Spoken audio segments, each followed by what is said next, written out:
compañía pionera en la corriente de teatro de inmersión sensorial con más de 20 años de trayectoria. Es director artístico de Transperceptual, Festival Internacional de Teatro Sensorial, y responsable de la consolidación de una poética sensorial propia de la compañía.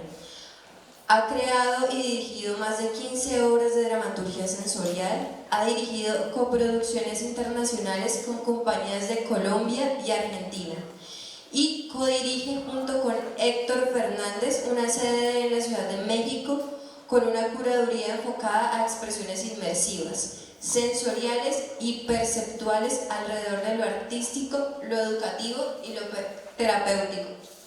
Y Héctor Fernández es director general y fundador de Sensorama, compañía pionera en la corriente de teatro de inmersión sensorial en México, con más de 25 años de trayectoria artística. Creada a partir de su tesis Proceso de Simbolizador Sensorama, en el 96, de la licenciatura Ciencias Técnicas de la Información, condujo programas de radio para W Radio y Radio UNAM. Ha creado, dirigido y producido más de 20 obras de inmersión sensorial y más de 15 talleres sensoriales que se han presentado en distintos países de Europa, Asia y América. Participó en el encuentro Toys for Children's Rehabilitation de la UNESCO que se llevó a cabo en Alemania. Ha colaborado como asesor de programación con el British Council y realizó residencias artísticas en Exploratorium, San Francisco Sciences Museum. Bueno, buenos días. Quiero decir que yo estoy súper feliz, así tengo el corazón contento, porque pues estos hombres son muy queridos por mí. Muchas veces me han recibido y me han tratado hermosamente en Ciudad de México, y mi sueño era poder traerlos a Cali, devolverles un poquito de ese amor y esa generosidad que son ellos. Y bueno, quiero escucharlos mucho, quiero que los conozcamos así a través de sus palabras. Entonces, sin más preámbulos, la primera pregunta.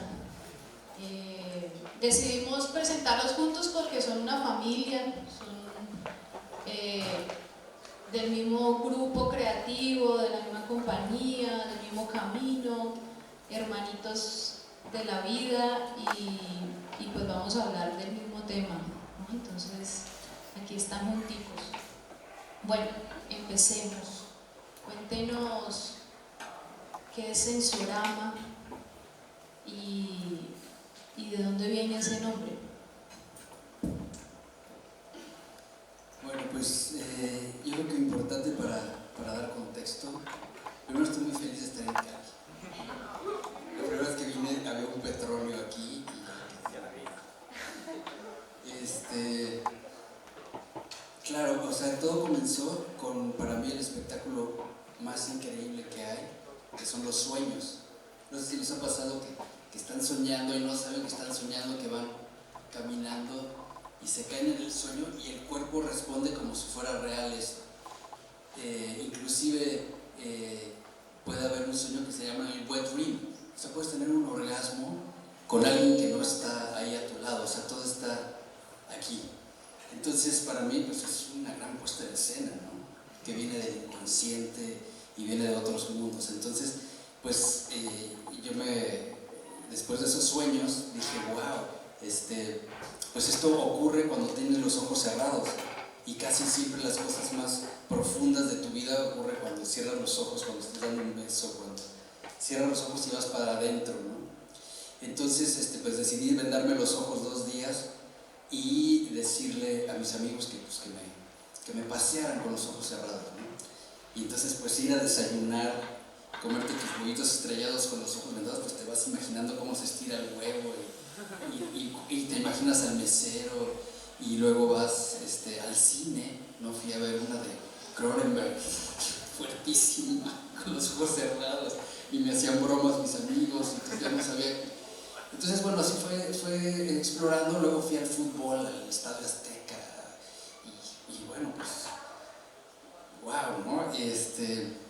Y de ahí una fiesta una fiesta y tomar ahí mezcal y todo el rollo y conocer a una chica que nunca va a volver a ver. Entonces todo era, hasta pensé que Dios me estaba haciendo esa dramaturgia muy buena.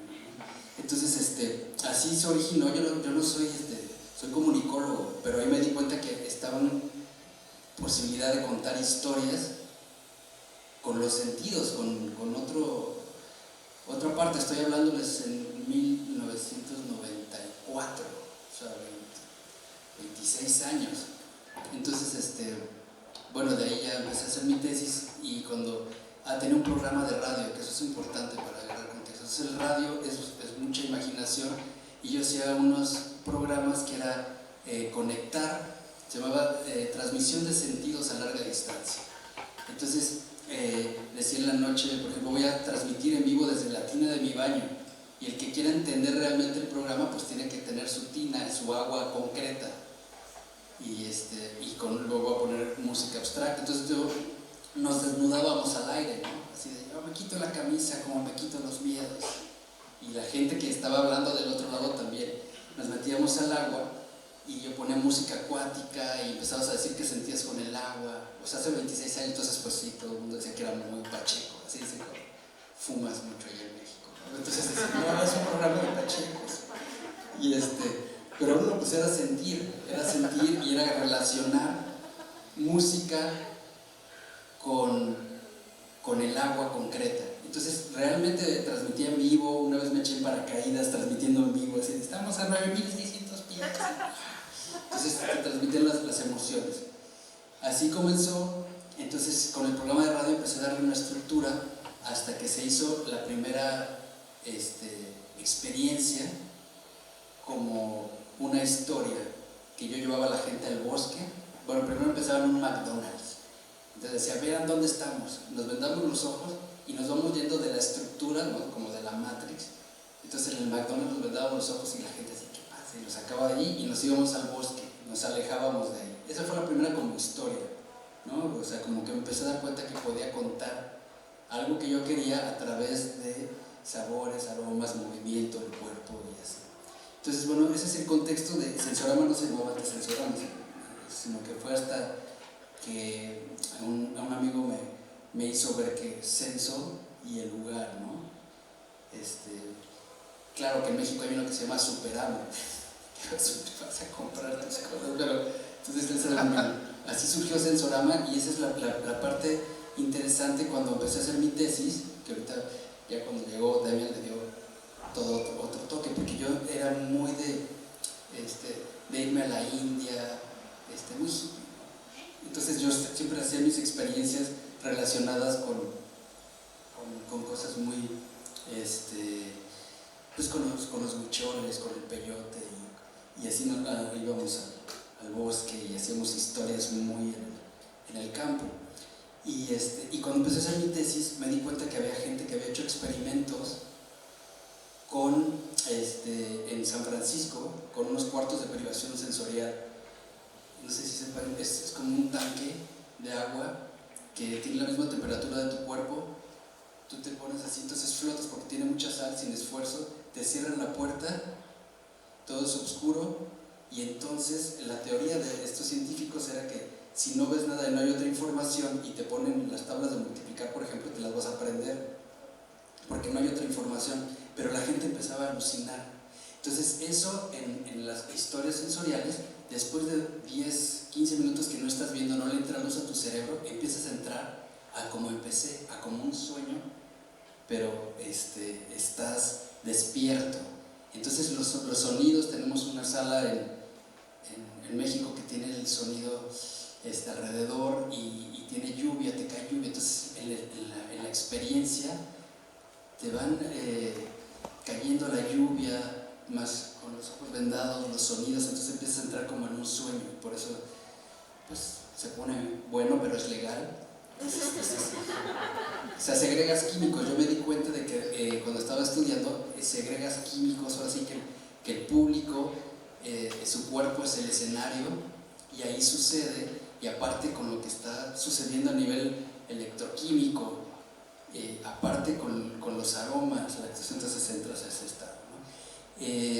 Entonces, ese es el contexto de Sensorama, de dónde surge y su estudio. Yo soy comunicólogo primero, entonces estar viendo cómo funciona Humberto Eco, es un comunicólogo, entonces dice que hay un umbral inferior antes de la percepción, o sea, el estímulo en bruto, le llama también Sebeok y otros la realidad en bruto, que es donde nosotros también queremos llevar con el Sensorama, porque cuando tú vas con los ojos vendados o con los gogles especiales que tenemos de colores y tocas un objeto y no sabes qué es, tu mente busca una conexión con uno de los tres universos que llaman en la comunicación de la experiencia, de los símbolos y la emoción. Cuando tú no sabes qué es, tu mente empieza a buscar significado, pero cuando no lo encuentra, entras en lo que llaman aquí, el aquí y el ahora.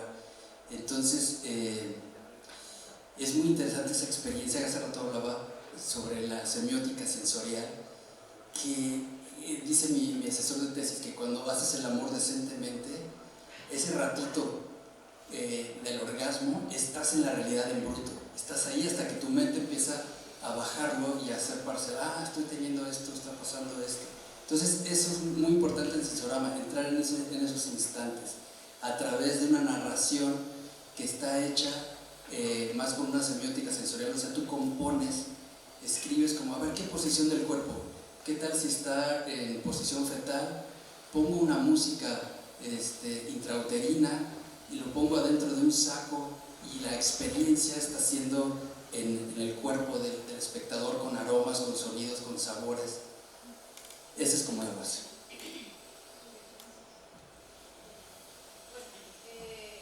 Demian, tú si vienes, tu formación inicial sí es desde el teatro, y obviamente me imagino que te cambió la película así total cuando empiezas a trabajar y a dialogar con Delfín y con Sensorama. ¿Cómo es tu historia allí? ¿Cómo es ese tránsito? ¿Cómo se expande Delfín hacia esta poética sensorial y hacia otras maneras? Ya, no se escucha esto, A6, 7, 8. A6, ya. No se prende.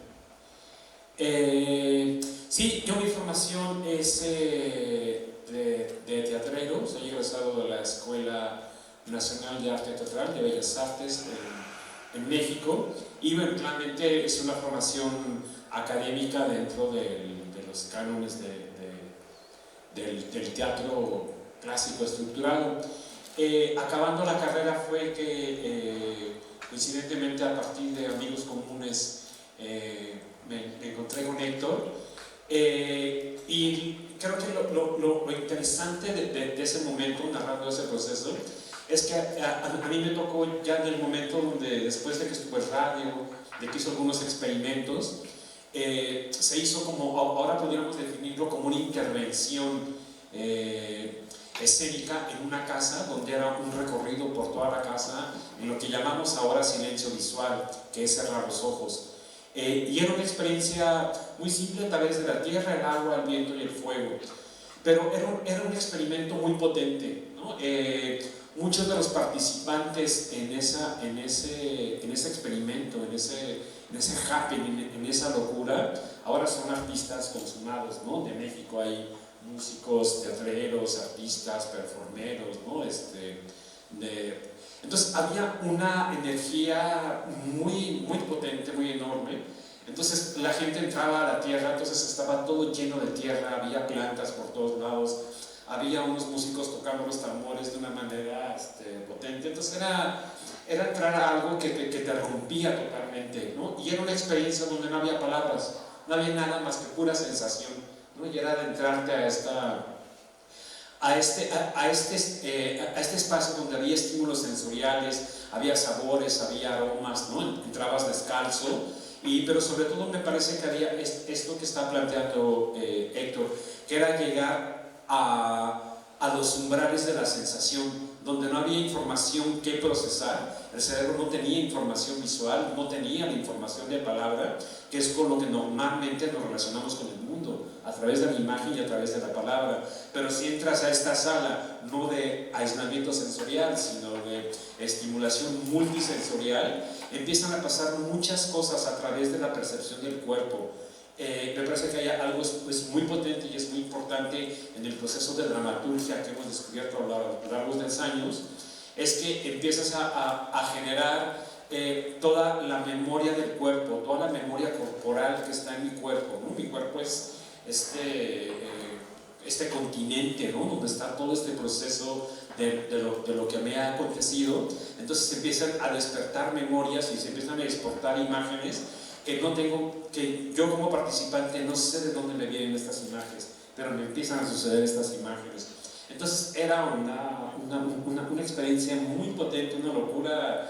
La gente salía desbordada, me parece, en este proceso, y me parece que era un proceso muy naif, porque realmente no teníamos control ni sabíamos qué pasaba ni qué se generaba, pero claramente entrábamos en procesos rituales, ¿no? Y en procesos generábamos conciencia alterada de los procesos que pasaban, y muy sin saber, ¿no? Muy con ganas de experimentar, muy con ganas de explorar, y muy con ganas de abrir puertas, pero eso ahí cuando hay, no sé, hay cosas que uno no tiene control, ¿no? En ese sentido fue mi incursión en el sensorama.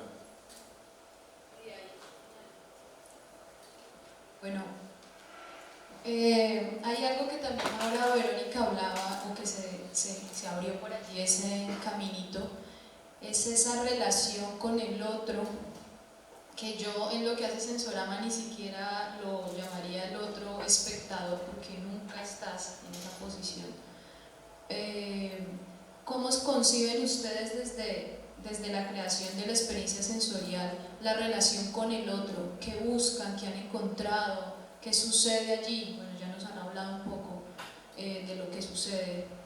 ¿Por qué? ¿Por qué esa búsqueda en este contexto y en este momento de humanidad? ¿Por qué esa búsqueda de estar con el otro desde otro lugar?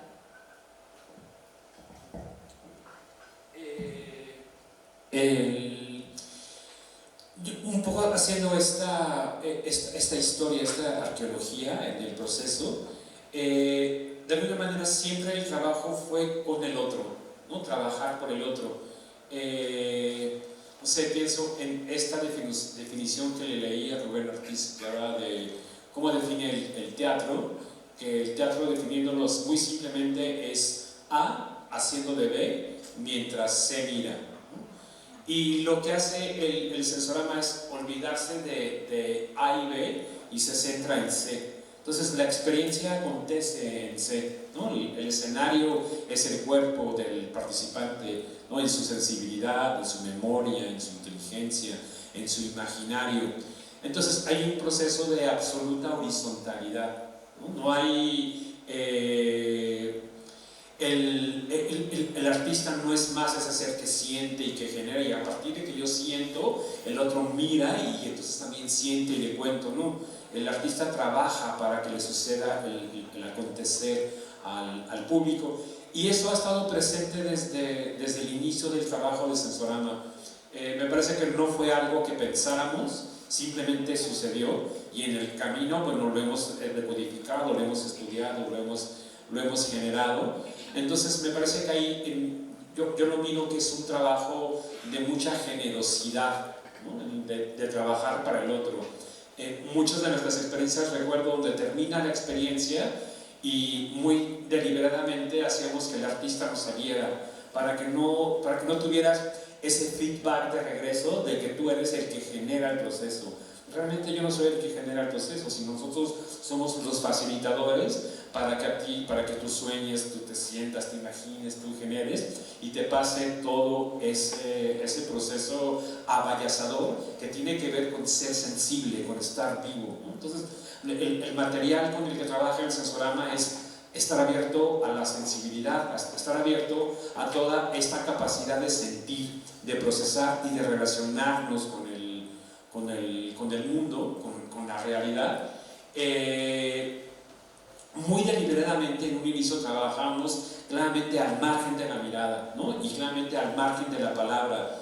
Pero ahora, en el transcurso de seguir experimentando, pues empezamos a tener procesos más híbridos, donde a veces sí incorporamos imágenes, ¿no? Con el uso de estos goggles que menciona Héctor, son unos goggles que no te permiten ver nada concreto, sino solo ves luz. Entonces la luz se convierte en un estímulo lumínico. Entonces de repente todo es amarillo y cambia un tono naranja y se vuelve azul. Entonces ya no tiene una significación concreta la imagen, sino se convierte en un estímulo psicológico ancestral lumínico. Entonces en esos procesos me parece que es donde compone el sensorama su proceso creativo, y claramente es desde una perspectiva biológica neuronal, es trabajar con otras formas de aprender, de percibir y de relacionarnos con la realidad.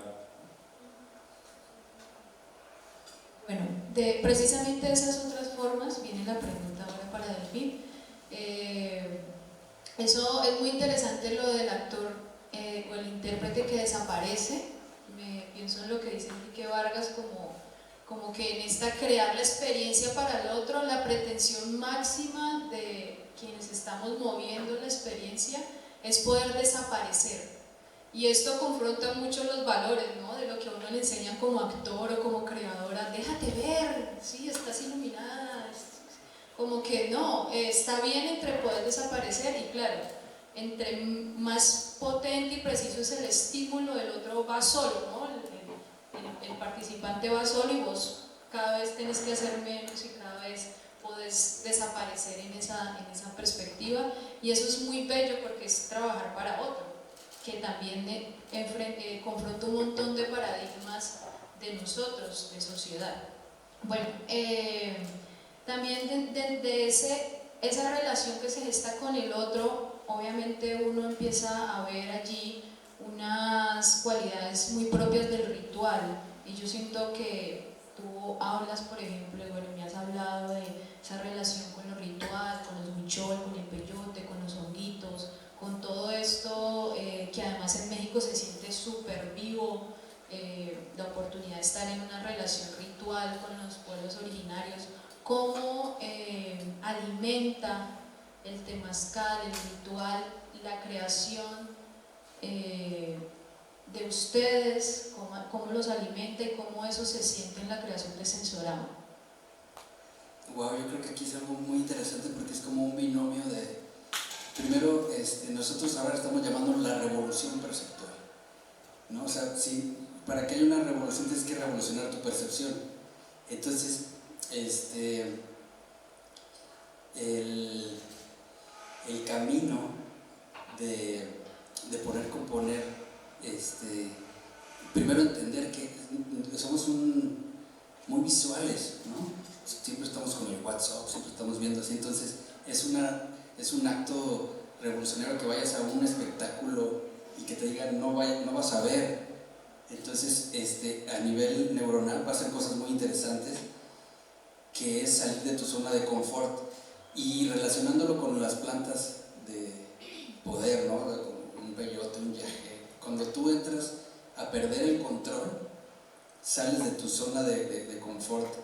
Y nos ha pasado mucho que mandan a los chavos a Sensorama y piensan que los llevaron a una hora, van a ver no sé, la Celestina de Fernando de Rueda.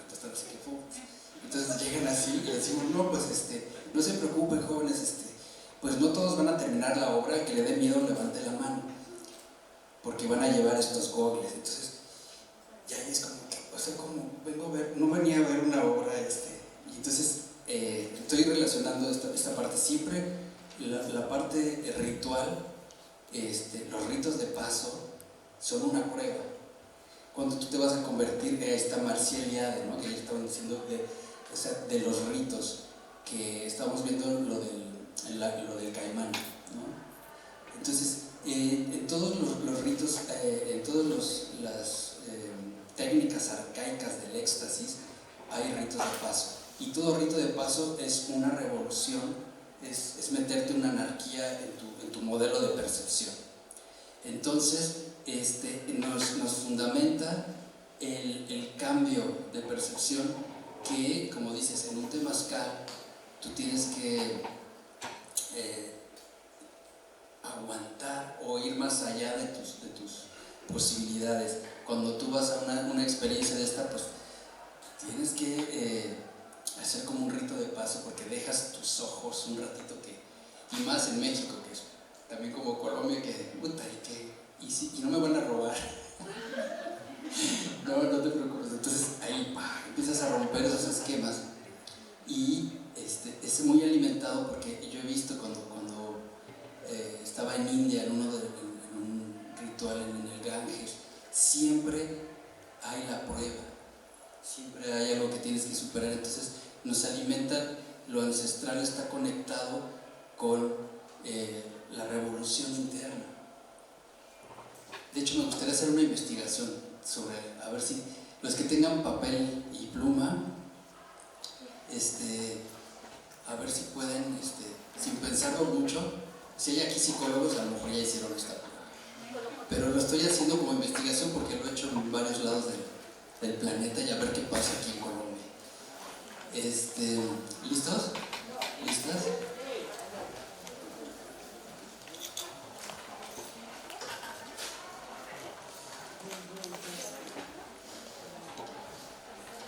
Ok, va. Entonces, sin pensarlo mucho,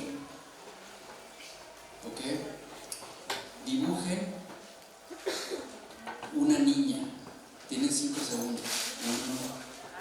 1, 2, 3, 4, 5. Ahora dibujen un caballo. 1, 2, 3, 4, 5. Ahora dibujen una casa. 1, 2, 3, 4, 5. Ok, yo sé que este experimento, pues algún científico va a decir que es muy reductivo. Sí, pero en México decimos cuando sacas el cobre, cuando es rápido, ¿no? Te vamos a ver cómo sacó el cobre. A ver, ¿me puede traer alguien su dibujito?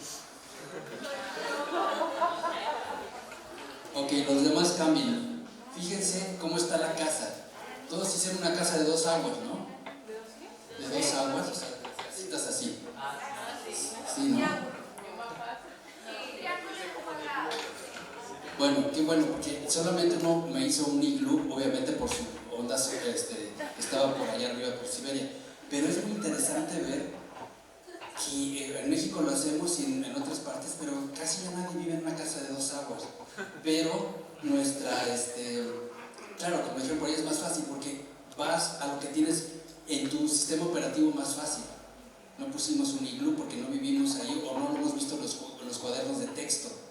Pero es increíble cómo, así está diciendo, en Europa muchos hacen la misma, el caballo siempre de lado, o alguien lo hizo de frente. ¿No?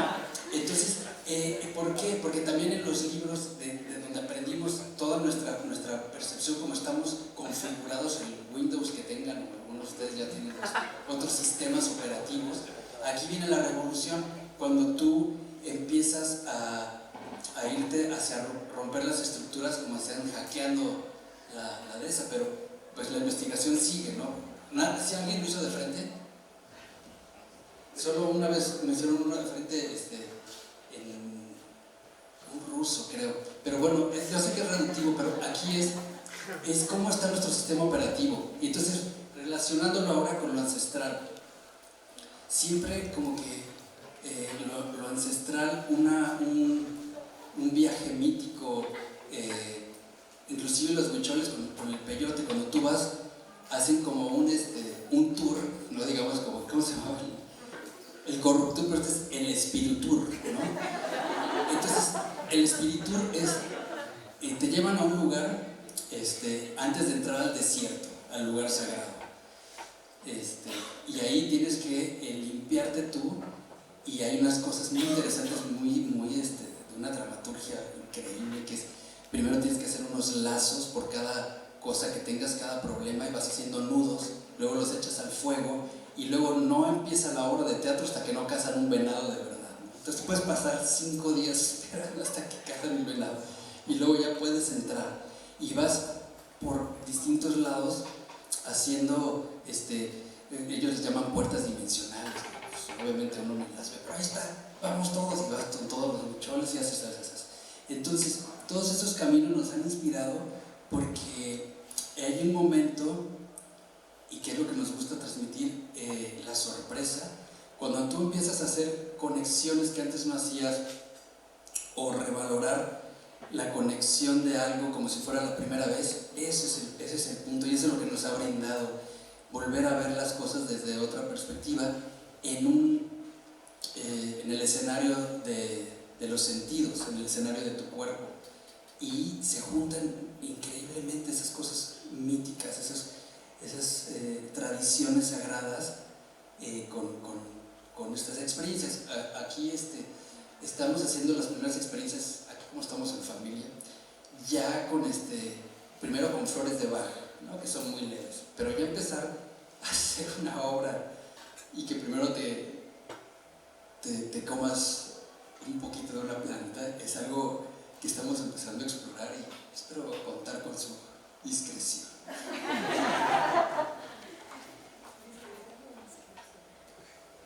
Me apunto. Sí, también la misma pregunta porque, claro, a eso iba, porque Demián, pues ahí en su finca tiene un temazcal y he estado allí y bueno, los temazcales que se conocen en Colombia son como un abracito en comparación con los de México, que ahí sí sentís la muerte, ¿no? Pero eso me gustaría como esa relación que tú haces, porque por ejemplo cuando Sensorama va a empezar un proceso creativo, el equipo creativo se encuentra allí en el temazcal y cómo cambia eso, porque me parece muy bello eso como un camino de trabajo, de vamos a crear esta obra, nos vamos a encontrar en el temazcal. ¿Cómo es ese diálogo entre eso para vos? Ya,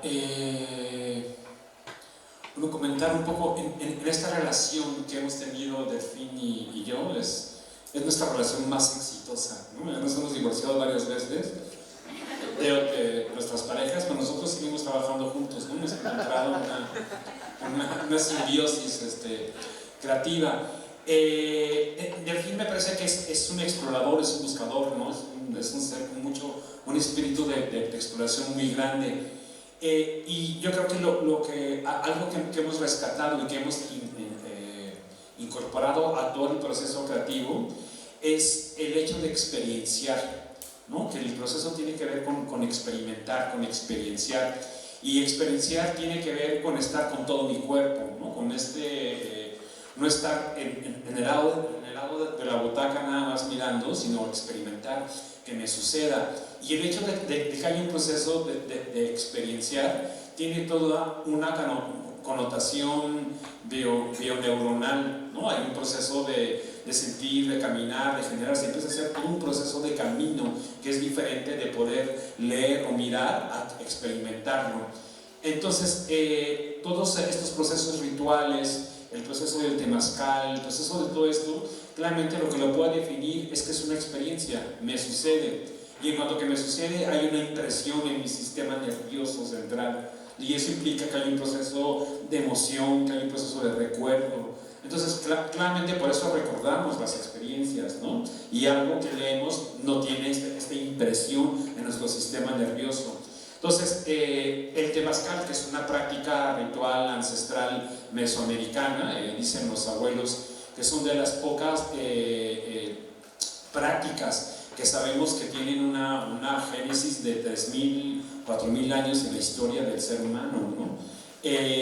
Y entras hay diferentes formas, pero entras es un inipi, entonces entras, cierras y entras con unas piedras calientes que llevan 3 horas calientes. Entonces, básicamente es tierra, agua, viento y fuego, ¿no? Y los corazones de los seres humanos que están ahí, y entras a sudar. Entonces, a partir empiezas a generar vapor, empiezas a generar calor. Hay una serie de protocolos, ¿no? Alrededor de este ritual, de cantos, de palabra, ¿no? De silencios, pero me parece que lo que puede definir es que entramos a sentir.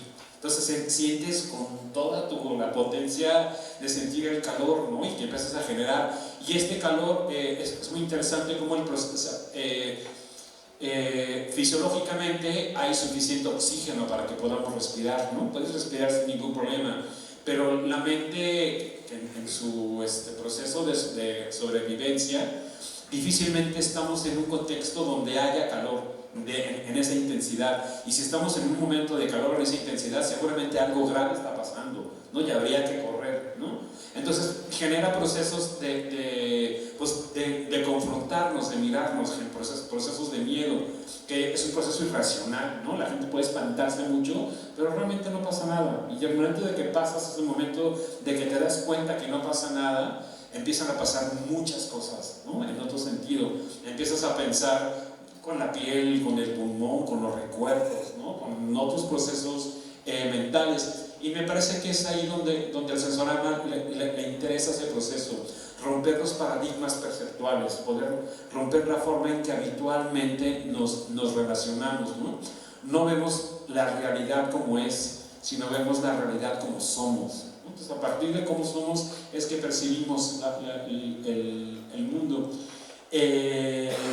Entonces, el sensorama busca romper esos paradigmas perceptuales para que puedan aflorar otras formas de percepción. Entonces, en esta crear nuevas formas de percepción, una fruta, una manzana, algo se puede convertir en un objeto de estudio y un objeto de estimulación enorme, porque en el momento en que no tengo la imagen, no tengo todo este proceso ya definido de lo que es una manzana, el hecho de la experiencia de saborear algo que no estoy generando puede ser un proceso sumamente estimulante, ¿no? Que pueda generar muchos procesos. Entonces, en esa simplicidad y en esa complejidad es donde se crea el discurso y la dramaturgia del proceso de sensorama. Es muy interesante ya a nivel de dramaturgia cuando empiezan, por ejemplo, imagínense ustedes que van a hacer una obra, ¿no? Cada uno de los objetos son trampolines simbólicos, así como usan una palabra para crear. Imagínense que ahora no, que van a usar un objeto, una lechuga. Pero esa lechuga, entonces, si están escribiendo, estoy ahorita tratando de hacer un esquema de cómo escribir una experiencia sensorial, ¿no? Una poética. Entonces, tú pones de un lado el objeto, la lechuga, y luego, si estás componiendo y tú quieres, no sé, es una historia en la que tú eras una lechuga.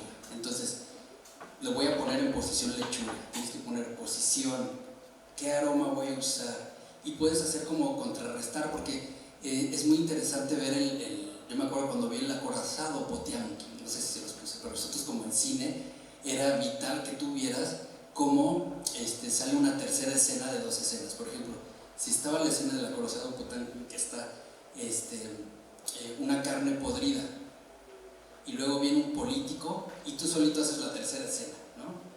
¡Pac! Entonces aquí aquí lo concreto se vuelve abstracto.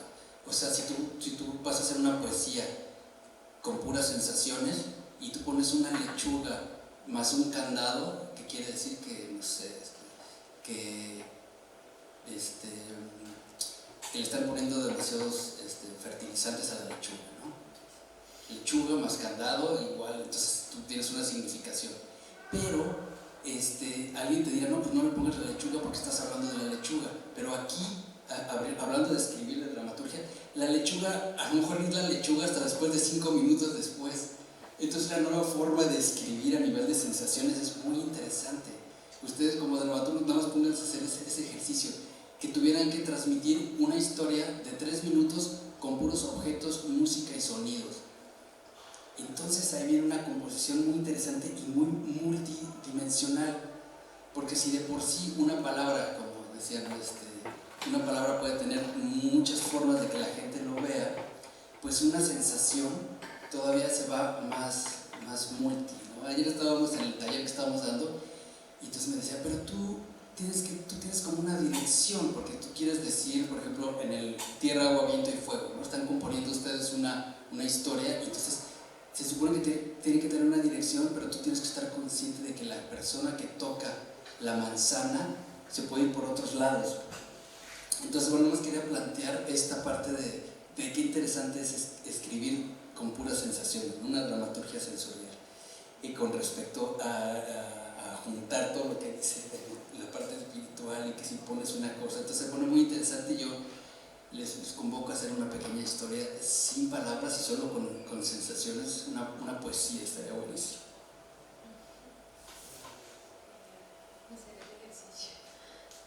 Bueno, esa era la pregunta, precisamente como esa concepción de la dramaturgia desde los sentidos, o los sentidos como esos canales con los que componemos y después con los que se genera la relación. Bueno, creo que allí respondiste mucho y también nos dejaste muchas preguntas, que es lo importante. Quiero abrir como el espacio de preguntas hacia el público. Sí, no sé si lo escuchan.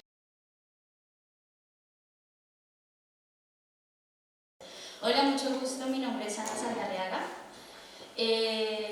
Bueno, súper interesante el conversatorio, en especial porque yo también soy comunicóloga inicialmente, yo soy comunicadora, y recuerdo mucho en la universidad un ejercicio que tuvimos que hacer sobre los códigos comunes, y yo lo hice desde los sentidos. Y fue un choque impresionante exactamente por ese encuentro de los diferentes códigos que pueden haber en lo sensorial para diferentes personas. Entonces yo me pregunto, ¿cómo poder llegar a crear una historia exactamente por medio de esos sentidos si dependiendo de la persona, de la región, hasta el mismo lugar en el planeta donde se encuentre, son diferentes los códigos? Porque en el lenguaje, digamos que en el lenguaje, si el lenguaje es complicado, si todos los que hablan en español, digamos que el código también es diferente, desde lo visual cambia todo lo que es el símbolo, el icono, desde lo sensorial, caramba. Sí, entonces yo me acuerdo que yo tuve un choque ahí muy grande y yo dije, ay, no dejemos eso ahí, no toquemos esa parte, pero ahorita viendo la exploración, o sea, todo el trabajo que ustedes hacen, como que digo, ah, no, sí es posible, no sé cómo. ¿Cómo se hace para lograr casi que unificar o tratar de medianamente unificar ese código sensorial? Voy y luego a mí me parece que yo creo que es un terreno muy poco explorado, el hecho de pensar la sensación, pero la vida es experiencial, o sea, todo el tiempo estamos teniendo sensaciones, nuestra mente, nuestro proceso mental todo el tiempo está interaccionando con los procesos. Cualquier ambiente nuevo, cualquier lugar donde vayamos nuevo, nuestro cerebro, nuestro proceso mental empieza a mapear la sensación, a qué huele, cómo se siente, cómo se genera, y es un proceso muy estimulante para el cerebro. Por eso es muy rico conocer nuevos lugares, ¿no? Y tenemos una tendencia que nos gusta conocer nuevos lugares porque es un estímulo sensorial, ¿no? Y genera conocimiento, genera aprendizaje. Yo creo que cualquier sensación, cualquier elemento es rico para el ser humano, es rico para la sensibilidad de un ser vivo. Y muy concretamente, por ejemplo, llevamos la experiencia de 4 elementos a China, al Festival de Artes de Macao, ¿no? Entonces es una experiencia sin palabras, ¿no? Que eso nos permite dialogar con cualquier persona sensible del planeta, ¿no? Habrá algunos gobernantes que no podemos dialogar, ¿no? Pero en general me parece que cualquier ser vivo puede experimentarla. Y sí, me parece que no había ninguna barrera. En el momento de la Tierra veías a los chinos generando, y en el momento del aire los veías volar también y abrirse, generar. No había mucha diferencia con la experiencia sensible que tienen otras personas de otras latitudes. Entonces me parece que estamos como en estos umbrales, ¿no? Donde el receptor es la sensibilidad de mi cuerpo, y creo que en ese sentido todos los seres vivos son seres sensibles, y en ese sentido claramente podemos comunicarnos. hay una cosa que está interesante dentro del estudio de los arquetipos de movimientos sensoriales, por ejemplo. Entonces, el hacer esto, o sea, pues como que pues, tiene que ver con volar casi. Entonces, cuando estás componiendo y ponías a los chinos o a los mexicanos, y cuando tú veías que hacen así y les echas aire, o sea, tienes cierto rango de entender los códigos arquetípicos de algunas posiciones y algunos elementos de aroma, por ejemplo, ¿no? Siempre les ha funcionado el pescado podrido en todas las culturas, a que no les gusta, ¿no? Ese tipo que son, pero el estudio va mucho, empiezas por cosas muy, pero esos códigos de que dices, hay unos que sí, y posiciones corporales como la fetal, pues son cosas que ya traemos, entonces empiezas a ver eso y a combinarlo, pero lo interesante del sensorama es que haces un planteamiento que para ti sí tiene que tener claro un sentido, pero sabes que va a haber muchas interpretaciones de eso, y creo que eso es lo rico a nivel horizontal, como decía, es una cosa que cada quien se lleva una experiencia, ¿no? Pero bien, pues yo como comunicólogo lo que he visto dentro de las que lo que más hace es que, como dicen, la publicidad rompe códigos y es muy divertido porque es, qué creativo, que la publicidad, ¿no? Pero el arte instaura códigos y lo que da oportunidad de la gente que vive esto es que instaura nuevas cosas, entonces salen también como diciendo, o sea, se dan cuenta que son creativos, o sea, no nada más estás decodificando, sino que entras a una experiencia que te hace partícipe y te hace crear, y crear es una medicina, ¿no? Es increíble. Yo iba a preguntar una cosa, y es con respecto por lo menos al temazcal, ¿cómo ha sido esa relación de pronto de llegar a hacerlo? O sea, ¿cómo logran ustedes a llegar a hacer un temazcal teniendo en cuenta de que como eso es algo que viene de las tribus indígenas, que normalmente hay muchas tribus que por lo menos consideran que eso no lo debe hacer cualquier persona, sino que solamente los que tienen los permisos, al ser algo como un ritual que se hereda? ¿Cómo ha sido poder lograr llegar hasta el punto de ustedes poderlo hacer y vincularlo? Y si se han encontrado de pronto con alguna persona o alguna tribu que de pronto les diga no, eso no lo deben hacer, o que se les imponga, porque digamos que aquí pues yo he escuchado de muchas personas que han tomado cosas de la cultura indígena como para hacerlas en otros espacios, de pronto no conservando el ritual sí, como el respeto que este tipo de medicinas tienen, y pues en este caso pues llevarlo a estos espacios. ¿Cómo ha sido esa experiencia? Y si han tenido de pronto ese choque con alguna cultura. Respondiendo muy brevemente, dentro de la narrativa, ¿no? de cómo sucedió el que el temazcal se difundiera, la historia cuenta que los abuelos en algún momento tomaron la decisión de que el temazcal tendría que compartirse y abrirse. Cuenta que eso fue hace 30, 40 años, ¿no? Entonces, bueno, el temazcal es esta raíz, pero el temazcal estaba como guardado, vamos, era como una herramienta muy sectaria, muy guardada. Y en ese momento los abuelos dijeron que tendría que compartirse esta medicina, y entonces en México hubo un boom de temazcales, sobre todo, ahora hay temazcales en todos lados en México, pero hace 30, 40 años no era así, ¿no? O sea, no existía.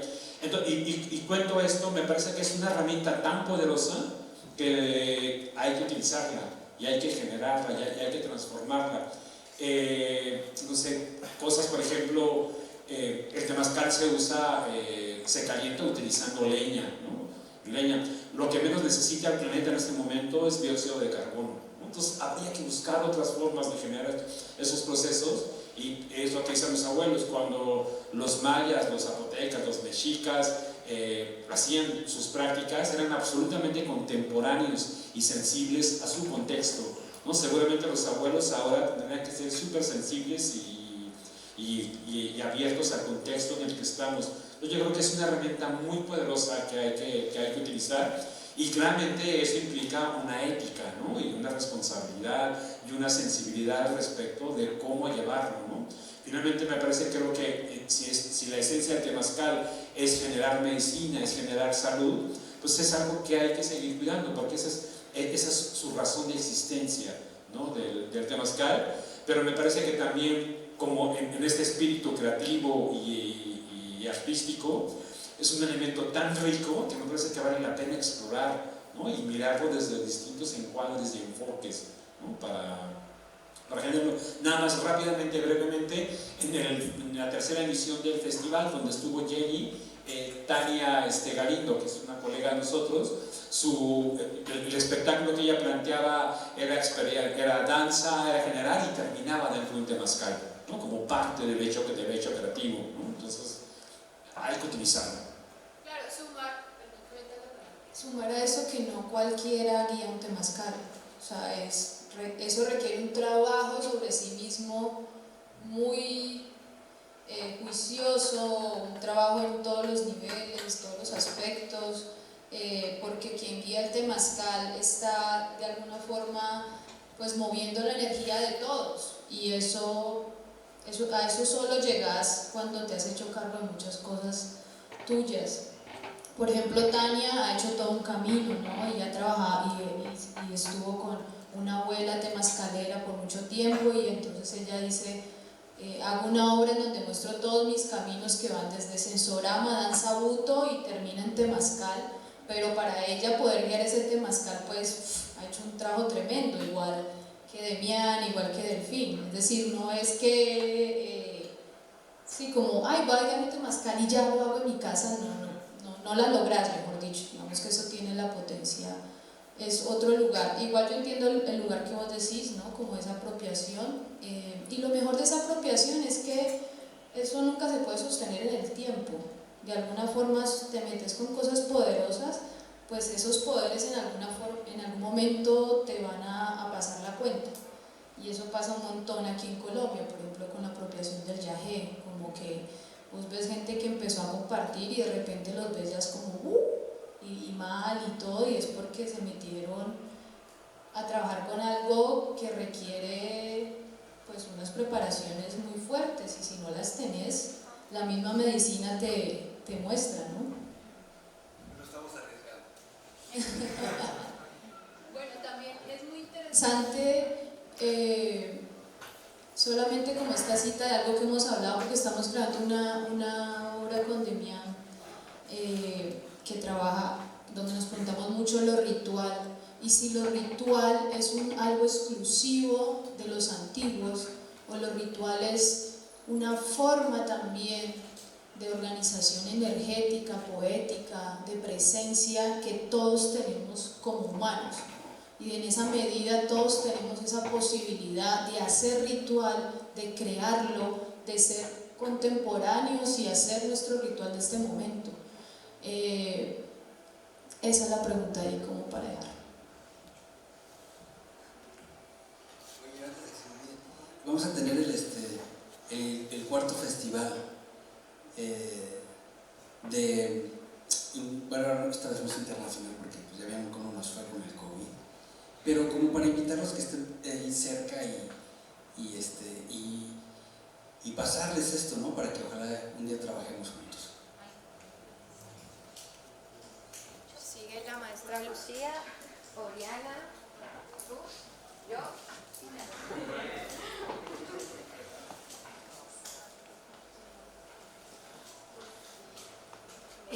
Gracias, saludarlos y celebrar todo el trabajo que hacen.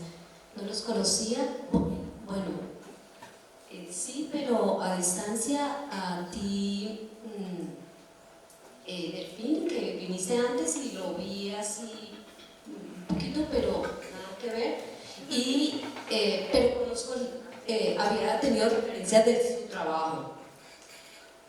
Yo conocí por acá en Cali, en la Universidad del Valle, a Antonio Velasco Piña y Alberto Ruz.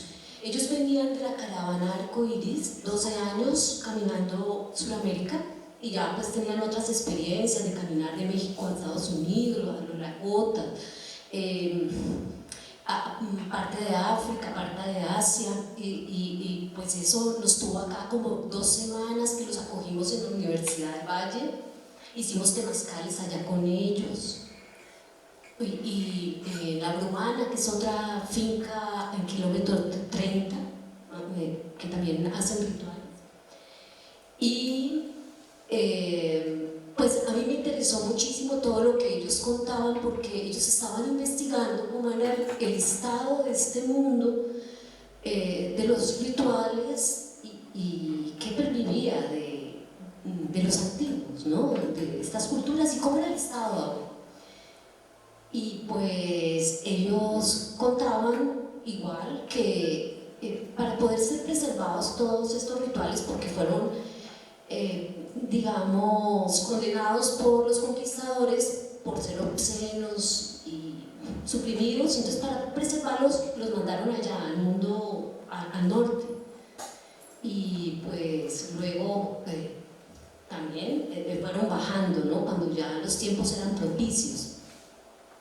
Pero ellos decían y mostraban imágenes y de todo su recorrido de estos 12 años, y nos contaban que habían constatado que habían fuegos en el resto de América. Quizá dicen que no es de la misma naturaleza como son los temazcales allá en México, pero de todas maneras habían formas similares, parecidas. Así que, pero pues hay lugares que han borrado casi que toda la huella, como en Argentina, por ejemplo. Entonces, pues eso alerta a que pues hay una presencia de estas manifestaciones aún, y que allí tenemos pues esa fuerza para seguir construyendo a partir de esto. Y una cosa que me inquieta muchísimo, que me gustaría que ampliaran, es cómo también se trabaja el tiempo. O sea, a partir de esta dictadura que nosotros hemos recibido en el teatro, pero cómo desde el Sensorama, por supuesto, se estimulan, digamos, ese tejido de tiempos. Me gustaría que nos contaran. Bueno, pues así rápido, fíjate que es muy interesante cuando uno está concibiendo la obra, escribiendo tienes que tomar en cuenta que cuando tú tienes los ojos vendados el tiempo cambia, o cuando tienes los gogles y los colores. Entonces, de repente yo hago unas experiencias que son desintoxicación visual, ¿no? Que son 24 horas sin ver. Y lo que me di cuenta, y lo tuve que cancelar porque es muy difícil dejar de ver las pantallas, ¿no? Ahora, entonces el tiempo se calcula en la dramaturgia, que también se expande, y es una cosa muy interesante, y sí hemos visto que sí tiene que ver con el nivel de atención que cuando construimos la obra. Entonces tú calculas unos tiempos en los cuales estamos investigando, pero 5 minutos de una escena funcionan como si fueran unos 10. Entonces tú calculas unos tiempos con la música y todo, se expande el tiempo para algunos, para otros se acorta, es muy difícil de saber, estamos todavía en una investigación, pero yo lo que sí me he dado cuenta es que el nivel de atención que tenemos, por ejemplo, ahorita que estamos hablando, pues ya les veo las caritas de flojera, pero cuando estás en la experiencia puedes durar un poquito más, y entonces estamos haciendo cálculos de cuando tú estás en algo emocional, 5 minutos se pueden alargar como 10, pero es algo muy subjetivo. Estamos en esas investigaciones del tiempo y las sensaciones. Y nada más brevemente, literalmente la percepción del tiempo es relativa, pero cuando el cerebro está estimulado y su proceso de atención está muy estimulado, el tiempo se transforma, claramente, ¿no? Cuando estás con un ser querido muy feliz, el tiempo se hace corto. Sucede mucho en la experiencia sensorial. 1 hora parecen 20-25 minutos. Hay una distorsión del tiempo muy interesante de exploración. Entonces, si te haces una obra de 2-3 horas con estimulación sensorial constante y que pueda mantener el cerebro muy atento, puedes estar plenamente, ¿no?, en esa experiencia.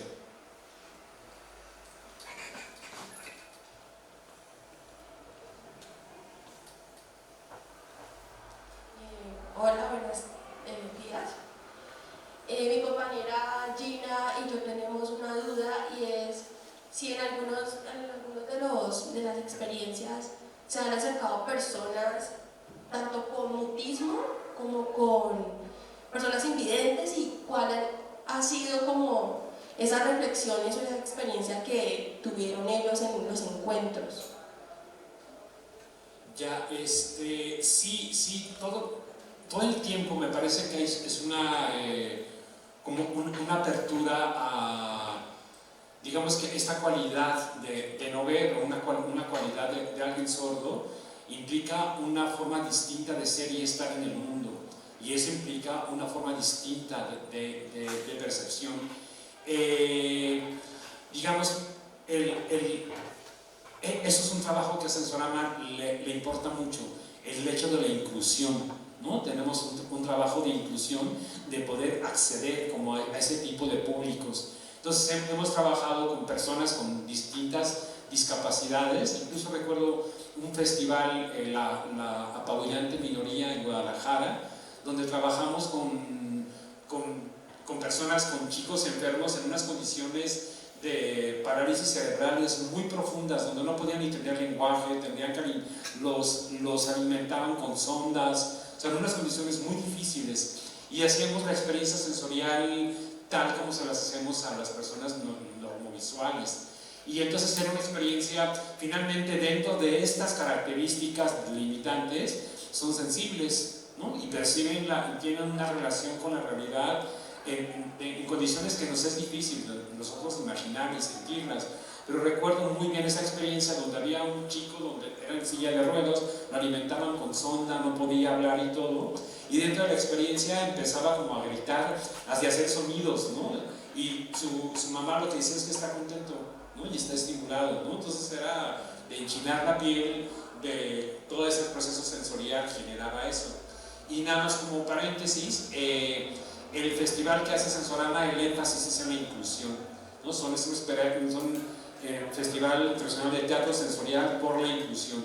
Entonces, la curaduría de los participantes, hay teatro ciego, hay teatro para sordos, hay teatro penitenciario, ¿no? La idea es de conjugar, tiene esta idea de que el arte y la sensibilidad nos compete a todos, ¿no?, y que tiene que ver con los procesos de luchar por los derechos, no solo de ellos, sino los derechos de la tierra, ¿no?, los derechos de los seres vivos, ¿no?, los derechos de cualquier proceso sensible que habite el planeta Tierra.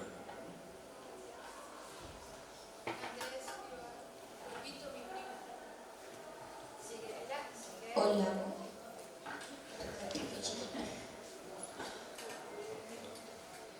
Hola, yo soy Natalia Ramírez, de quinto semestre, y yo tengo una duda respecto a lo que me hablaba ahorita de la experiencia sensorial a larga distancia, creo que era así, transmisión de sentidos a larga distancia.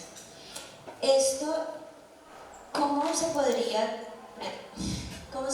crear una experiencia sensorial sin la aparición como tal de un tercero que genere el estímulo? Porque según pues, lo que veo en los videos y eso, es que hay una persona, entendiendo el tercero como esta persona que entra a generar el estímulo. ¿Cómo se podría hacer sin esa persona? O sea, ¿qué tipo de experiencia se podría vivir quitando ese personaje de todo eso? Estuvo muy interesante porque la pandemia nos hizo entrar ahí. Imagínate, si no pueden ir al teatro a tocarlos y darles de comer, o sea, estábamos fuera de la jugada totalmente. Entonces, estaba pensando cómo hacer, estaba empezando a entrar a experimentar. ¿Han oído el sonido 8D, el 3D? Ok, entonces eso lo puedes mandar, pues, lo subes en YouTube y tú escuchas la obra como en 3D, ¿no? Entonces, diseñé una cosa que se llama el Sensorial Box. Entonces tú, para vivir la experiencia, te llegaba por, no sé cómo se llama, quizás de mensajería, allá se llama DHL, o tú pedías cómo, entonces tú decías, quiero entrar a la obra. Entonces lo que hacía es que te llegaba una cajita, se llamaba Renacer, es una cajita para que tú renazcas en tu casa. Entonces La cajita incluía un útero para que tú te metas, bueno, una bolsa amniótica que tú te metías en ella, una vela, o sea, todos tus instrumentos. Entonces tú te tenías que guiar a ti mismo, o sea, ya te recibía, ¿cómo están? Bueno, bienvenidos a Renacer. Le metías un poquito de onda más teatral, ¿no? Entonces estaba ya el host en vivo y luego te mandaba a YouTube y tú tenías tu receta perceptual. Tu receta perceptual, así como hacer un pastel, tú tenías tu aroma que tenías que tomar 1, 2, 3, meterte en la bolsa y mientras la experiencia. Entonces, esa fue una forma de que tú mismo fueras tu autoguía. Ahora sí que no hay intermediarios entre tú y la experiencia artística. Claro que ayudábamos un poquito con los sonidos y eso, pero esa fue nuestra intervención. Luego hicimos una experiencia con realidad virtual. Entonces se llamaba Océano Adentro. Entonces te llegaba, hay unas cosas que se llaman cardboards, que son más baratos, que son, tú metes tu celular ahí y haces una serie de cosas para que se vea 360. Entonces desde tu casa te llegaba la Sensorial Box con esos lentes, aroma a mar y otras cosas, ¿no? Entonces tú te lo ponías, era muy interesante porque, pues imagínate esto, tienes que hacer todo. Entonces la gente, ¿cómo?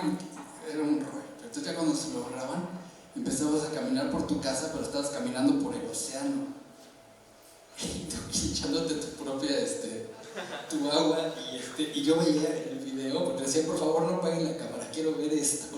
Había una experiencia increíble. Chocaba contra cosas, y ya les pregunté, no, pues estaban viendo el mar. Sí se han puesto eso, ¿no? Que estás viendo y ves el mar para abajo, ves para todos lados, mientras les poníamos un sonido 3D y un poco de poesía, era muy poético. Y así entonces fue como nos hicieron entrar en estos. Apenas es un experimento porque pues ahí hay mucha tela donde cortar, hacer cosas sensoriales así. Estamos luego trabajando uno de los chakras, que también iba a ser, entonces imagínate, estás adentro de un verde así, y mientras oyes unas cosas, y ahí vamos, ¿no? Esa transmisión de sentidos a larga distancia. Aunque la primera vez que lo hice fue por la radio, años atrás, ¿no? Así fue. La pandemia nos puso en ese reto, cómo hacer algo que es experiencial y sensorial, trasladarlo al online. Y la premisa que encontramos es que lo que teníamos que hacer era lograr una impresión en el sistema nervioso de las personas. Entonces, ¿cómo logramos lograr hacer esa impresión, ¿no? En el sistema nervioso? Entonces utilizamos estos elementos. El hecho de usar el audio binaural lo que nos permitía era generar cercanía.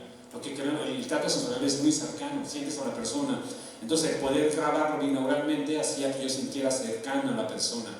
Y los elementos los trabajamos a partir ya sea de una Sensorial Box que te mandaba unos elementos, o te mandamos una receta de ciertos elementos que tú buscaras en tu casa para que tuvieras. Entonces teníamos ten esto, y en algún momento de la narración hacemos esa experiencia.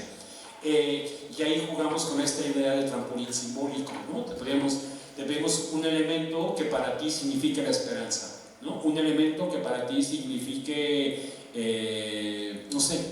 alguien muy querido.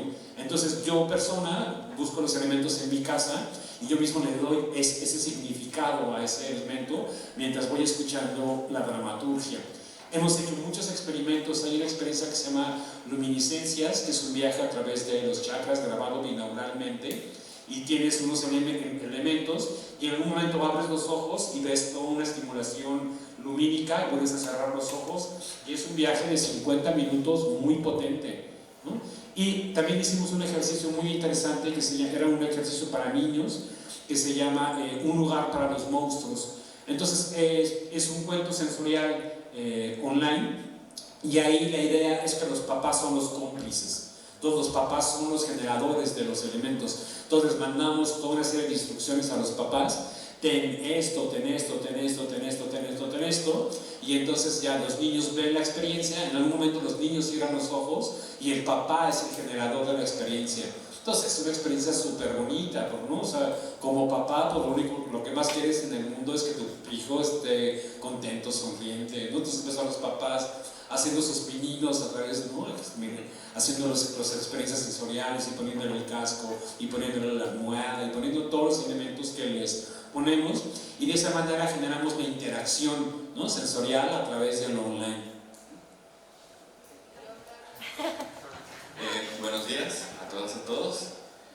Yo tengo una preguntita que me detonó mucho lo que dijeron de esa irracionalidad, porque digamos nosotros en esta cotidianidad estamos como llenos de bloqueos frente a nuestro cuerpo y frente a nuestro pensamiento, y por ejemplo en las tomas de Yagé es una experiencia estética donde incluso hay una especie de estructura dramática donde cada individuo va a un viaje, y ese viaje es hacia algo desconocido, y generalmente nuestro inconsciente es el que nos lleva a un infierno que puede llegar a ser aterrador. Y en estas ceremonias pues está, digamos, este director de escena, el taita, que realmente también tiene una preparación previa con su inconsciente para poder apiar a todas las locuras de todos. Entonces, quería preguntar, digamos, ese manejo de la angustia ante este público que de pronto eso no está necesariamente en un camino de búsqueda sensorial alterada, alternativa, o incluso ni siquiera en la búsqueda de limpiar sus ojos por un momento. Entonces, ¿cómo se maneja esto de la angustia? Sobre todo cuando el cerebro se siente en peligro, pues se activa como todos unos mecanismos de supervivencia que nos lleva a la irracionalidad. ¿Les ha pasado algo fuerte, un encuentro fuerte? Sí, ahora contestamos los dos. Yo creo que tiene que ver con el encuadre, o sea, cómo encuadras y cómo generas. Pienso como un símil cuando vas a un proceso terapéutico, y el proceso de inicio con el terapeuta, que se llama rapport, que es generar un espacio de confianza en el otro, para que el otro entienda esta cualidad de que todo está bien y que estamos aquí para algo virtuoso, algo benéfico, algo. Entonces, ya que haces ese encuadre y que puedo generar esta relación de confianza contigo, a partir de ahí podemos adentrarnos a explorar muchas cosas. Tenemos una experiencia que habla acerca de la muerte, ¿no? Y la idea es que te metas y que experimentes el proceso de la muerte. Entonces el encuadre que se hace en un inicio es muy importante para que se genere este proceso de confianza. Y en un momento, no te preocupes, levántate y estás en el teatro, ¿no? Y en dado caso hay un proceso de primeros auxilios psicológicos. Pero me parece que en el momento en que encuadras y generas este proceso de confianza y deposito mi confianza en ti y cierro los ojos porque sé que es un espacio para bien, bajo ese contexto me parece que podemos llegar a profundidades muy, muy profundas, ¿no?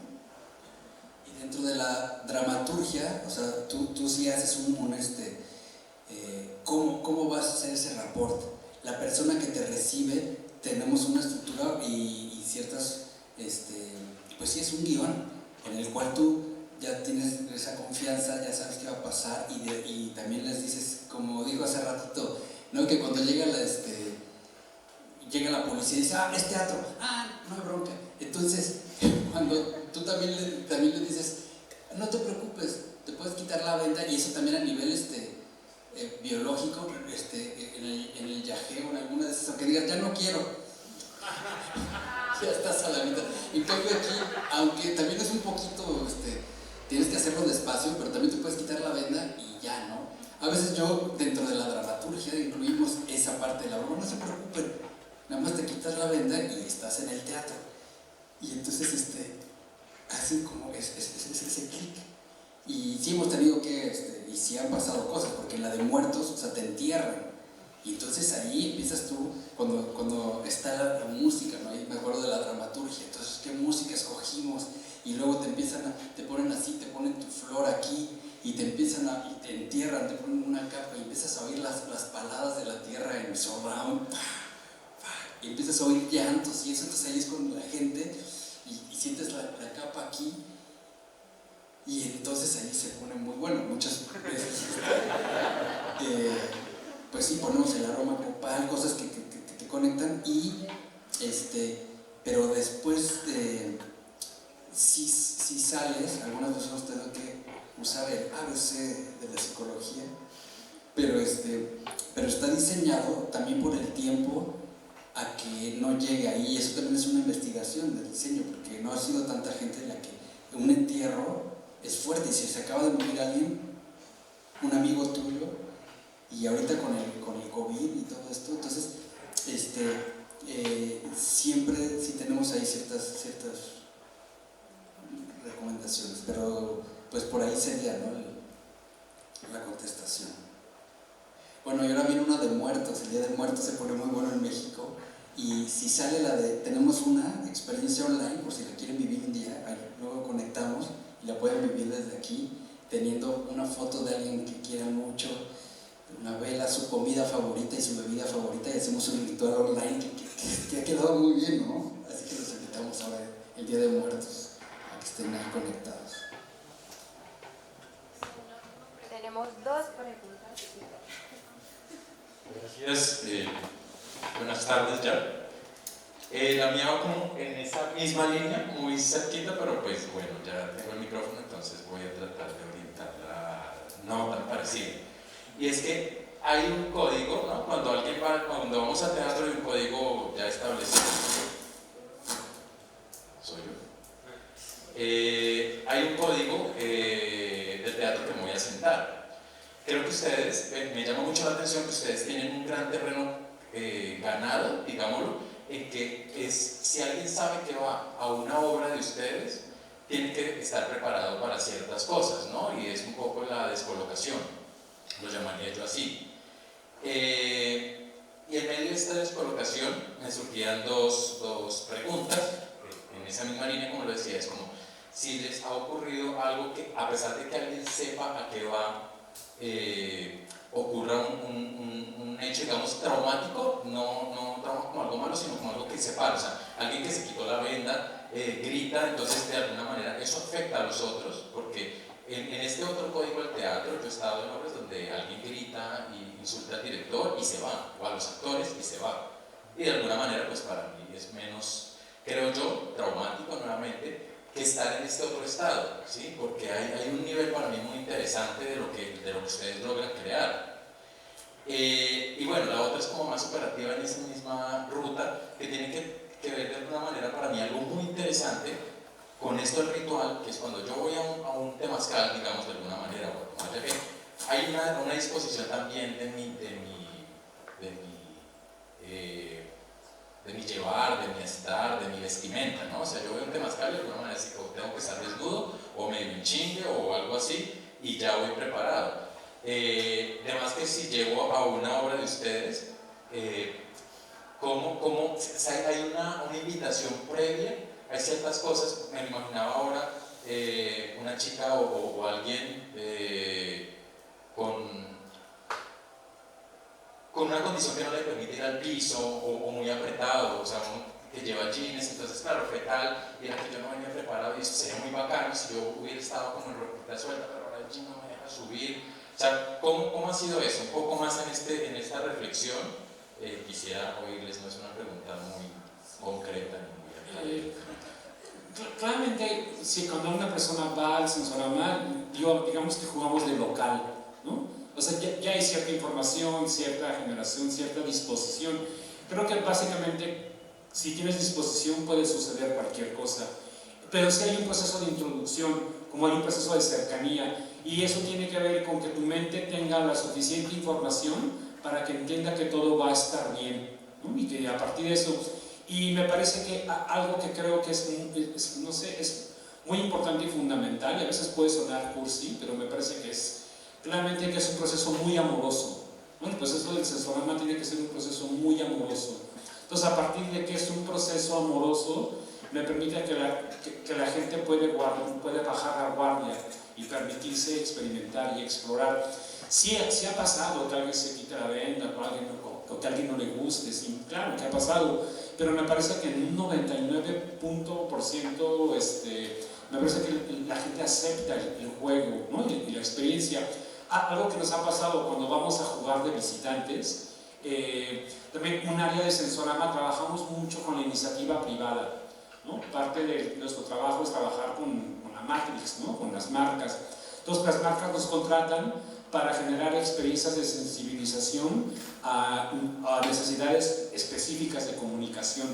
Entonces ahí trabajamos con ejecutivos no sé, de las marcas, y ahí me parece que ahí sí hay un reto, ¿no? Porque ahí la gente no está dispuesta y no está abierta, sino me mandaron y estoy aquí, pero entonces se convierte en un proceso de seducción. Tienes que ser sumamente seductor para adentrar, para jugar, muy conceptual, ¿no? un encuadre muy inteligente, muy inteligible, para que su proceso racional lo entiendan y a partir de eso se permitan experimentar otras cosas. Y ya cuando juegan y se experimentan, ya están en nuestra cancha, y me parece que hemos tenido experiencias, pues ahí nos asumimos claramente como un caballo de Troya, ¿no? En Pfizer, en Kellogg's, etcétera, etcétera, etcétera, etcétera, donde el ejecutivo está conmovido de sentirse vivo, ¿no? Y de sentirse conectado con sí mismo. Entonces, pues nuestro trabajo ahí también de revolución tiene que ver con eso, ¿no? Con infectar de una manera positiva pues, a todos nosotros, ¿no? Sí, lo de la ropa está fácil porque con el boleto viene cómo tienen que ir vestidos. Gracias. Bueno, Una última pregunta también. Yo estaba pensando en un momento como que sentía que el rol del actor desaparecía un poco en este tipo de dramaturgias, ¿no? Pero siento que no desaparece, ahora que lo pienso bien, sino que se transforma. O sea, siento que cambia de ser un actor intérprete a un actor provocador, ¿no? Como que vive la experiencia también, como dijo Verónica ahorita, más vertical, horizontal, horizontal con el espectador, ¿no? ¿Es así o...?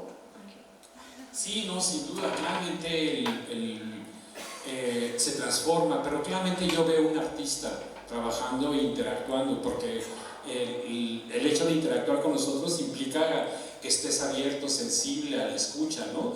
Y con una capacidad de leer al otro, ¿no? De poder leer al otro y por dónde entras, ¿no? A lo mejor uno entras por aquí, otro por acá, otro por allá, con cierta intensidad. Y me parece que a lo largo de los años, en los procesos de compartir con diferentes artistas, hay artistas sensoriales que hacen magia con el contacto, con el acercarse, e incluso no solamente con el tacto, sino con la presencia, ¿no? De estar ahí generando. Y tienen cierta cualidad energética, cierta cualidad de sensibilidad, cierta cualidad de generarse, que me parece que entramos a canales perceptuales donde no tenemos la capacidad de intelectualizarlo, ¿no? Como, ¿por qué cuando tú me tocas siento esto y por qué cuando tú me tocas siento esto? Porque mi mano es X, porque tengo cierta temperatura. No, me parece que entramos en umbrales donde no tenemos la suficiente investigación para poder entender, ¿no? qué es lo que sucede. Pero claramente hay un proceso de un artista, de un ser humano sensible trabajando para otro. Y yo creo que con este concepto de cuántico, ¿no? de lo cuántico, la dramaturgia también cambia increíble, porque tú como actor y estás interactuando y te estás cambiando los papeles con el otro, y a veces, aunque está la historia y ya sabes que en el minuto 5 va a cambiar a fuego, ¿no? Porque está hecho así, y a veces es muy interesante también para el que lo escribió, porque va cambiando cada vez, ¿no? Y tienes que acoplarte a que el otro sigue en agua. Entonces es algo nuevo, muy cuántico, ¿no? Con ese concepto de que puedes estar en dos lugares al mismo tiempo, y el texto, por así decirlo, que sería el texto sensorial, cambia.